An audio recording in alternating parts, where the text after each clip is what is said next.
안녕하세요. 마음까지 구제하는 행정법률상담실의 홍현행정사입니다. 강민지입니다. 오늘은 내용증명에 대해서 알아볼 건데요. 내용증명이 뭔지 간단하게 설명 한번 부탁드립니다. 네, 내용증명은 사실 우리가 흔히 들어보는 익숙한 단어이기도 합니다. 내용증명은 언제 누가 누구에게 발송한 것인지를 우체국이 공적으로 증명하는 제도가 내용증명입니다. 네, 그러면 내용증명은 법적 효력이 있는 건가요? 내용증명은 사실 법적 효력은 없습니다. 그런데 법정에서 증거 자료로는 사용할 수 있고요. 사실 내용증명이 작성하는 목적은 법적 효력을 갖겠다는 것보다는 독촉을 해야 된다는 이유가 있을 때 그 증거로 남기기 위한 거나 아니면 소송할 때 그 증거 자료를 활용할 수는 있습니다.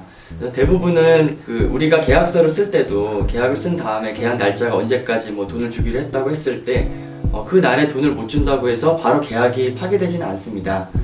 그 계약 일자가 끝났다고 해도 일정 기간 언제까지 이 돈을 갚으라고 다시 한번 얘기를 해야지만 계약이 이제 손해배상 청구할 수가 있는데 그럴 때 내가 그 얘기를 했다는 증거로서 주로 내용증명이 많이 사용이 되고 있습니다. 그럼 작성을 행정사님이 하시는 거죠? 네, 맞습니다. 그러면 돈을 받고 내용증명을 작성해 주실 수도 있는 건가요? 네, 맞습니다. 내용증명 작성할 때 그 팁이 있다면?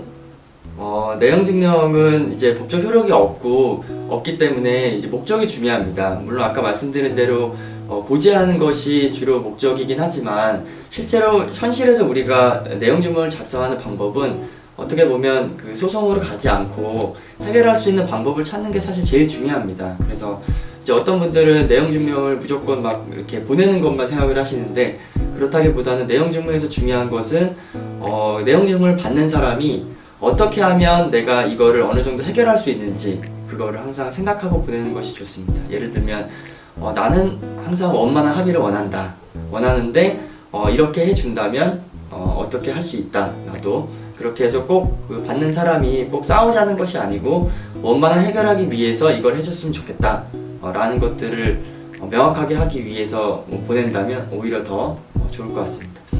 사실 소송으로 가는 것은 항상 가장 마지막에 생각해야 된다고 생각합니다. 소송으로 가면 제가 주변에서 보면 소송했을 때 거의 대부분은 승자가 없는 게임입니다. 둘 다 지는 게임인 경우가 많기 때문에 소송으로 가기 전에 내용증명으로 가능한 해결을 할 수 있다면 그게 어쩌면 가장 좋은 방법일 수 있죠.